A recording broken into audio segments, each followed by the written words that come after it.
Good afternoon, everyone. How are you all doing this Tuesday? Here's your fourth stimulus check update and daily news report. I will be going over the latest stimulus news and information in today's video, including the new fourth stimulus check timeline. And if you're interested in entering my $100 Walmart gift card giveaway, please make sure to watch until the end of this video. President Joe Biden's massive economic agenda, the full faith and credit of the United States government funding are all at stake as Congress returns to Washington after weeks away. The Senate just came back yesterday from its August recess. Lawmakers will have to rush to meet a range of critical deadlines in the next coming weeks. The speed at which Congress works will determine whether the government shuts down, if the United States defaults on its debts, and whether the largest proposed expansion of the social safety net in decades will take effect. Senate Majority Leader Chuck Schumer said Wednesday, in pushing for a torrent of new investments in social programs, we know the American people are facing challenges of monumental proportions, so we must and we will pass legislation that meets the moment. Congress faces a logjam on infrastructure. House Speaker Nancy Pelosi has promised centrist Democrats she will hold a vote on the Senate-passed bipartisan infrastructure bill by September 27. The pledge is not binding, though, and politics within her caucus could complicate the timeline.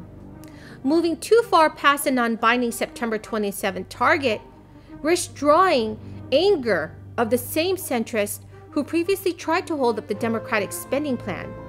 Nancy Pelosi has said she set the deadline in part because the surface transportation funding expires on September 30th. Representative Josh Gottheimer, a New Jersey Democrat, and one of the lawmakers who tried to delay the reconciliation bill, stressed Monday that he wants to see the infrastructure bill passed later this month, even if the budget plan has not yet made it through the Senate. Nancy Pelosi hopes to approve up to $3.5 trillion that invests in social programs and climate policy in conjunction with the infrastructure bill. But the House, Senate, and White House are still writing the plan and deciding which version could win the support of nearly every Democrat in Congress. When you work for a power company or a small construction business, everyone has a role to play, and everyone is building a clean energy future and a stronger economy, because that's what it's about. And we need everyone's contributions. We need everyone's contributions. Yesterday, I saw firsthand the devastation of the Caldor fire in California as we flew over in a helicopter. And the last 2 weeks, I traveled to Louisiana, New York, and New Jersey, see the destruction from Hurricane Ida. More people killed in New York with flooding, 20 inches of rain, and what's happened up there, than were killed when 178-mile-an-hour winds hit Louisiana. Extreme weather, we're seeing, is only going to come more frequently and with more ferocity. And we're blinking code red as a nation, and we really are. So far this year, nationwide, there are 44,000 wildfires that have burned nearly 5.6 million acres. That's enough. That's the size of the entire state of New Jersey, burned flat. They've caused billions of dollars in damage and forced tens of thousands of people to evacuate their homes and businesses. And even if it's not in your backyard, you feel the effects, as you mentioned earlier. You turn on the local weather in addition to telling what the temperature is and what the precipitation will be. You want to know what the smoke forecast is going to be. When parents fear letting their kid out to play outside, it may trigger an asthma attack. You saw the vicious cycle this summer when heavy rains combined with the burn scar of 2020 Grizzly Creek fire. It resulted in mudslides, as was pointed out, that washed out an entire section of Interstate 70, adding hours of people's drives and cutting off a vital commercial artery. The bottom line is it's everywhere. It's everywhere. Communities that nearly 1 in 3 Americans call home have been struck by weather disasters in just the past few months. Hurricanes in the Gulf Coast are up to the eastern seaboard. Wildfires threatening throughout the West and tearing it apart. The plan is far from a done deal.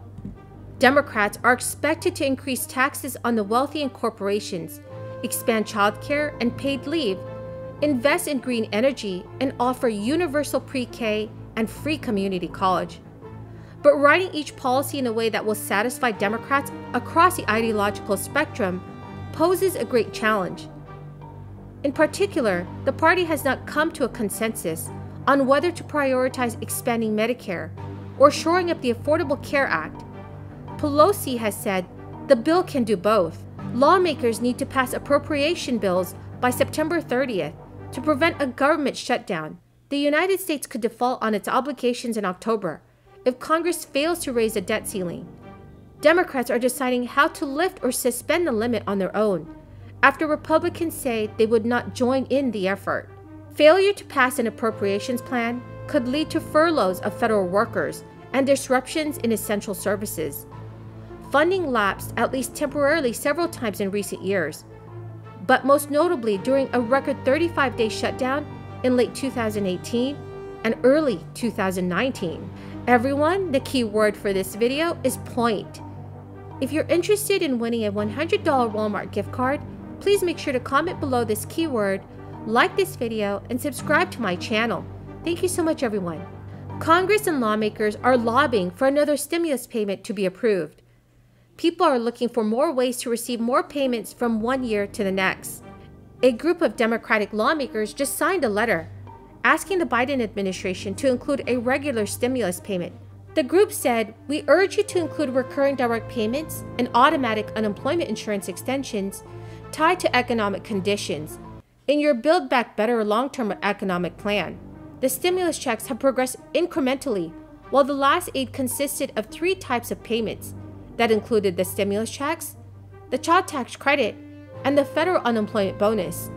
A 4th stimulus payment could introduce more money through direct checks that reach a specific group of recipients, including parents who earn below a certain income or people who are out of work. If Congress was to approve new stimulus payments, they would likely be recurring payments.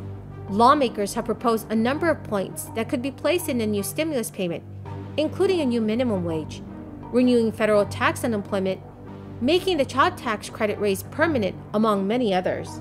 The 3rd stimulus check expanded the child tax credit to send periodic payments to lower and middle income families who have children. And according to White House Press Secretary Jen Psaki, Biden wants to make the child tax credit permanent. So everyone, what do you think about the child tax credit becoming permanent? Please leave your thoughts in the comments section below. Thank you so much, everyone, for joining me here this afternoon. I greatly and truly appreciate it. Please don't forget to enter my $100 Walmart gift card giveaway. All you have to do is enter the keyword for this video, subscribe to my channel, and like this video. Thank you so much, everyone, and have a very blessed Tuesday.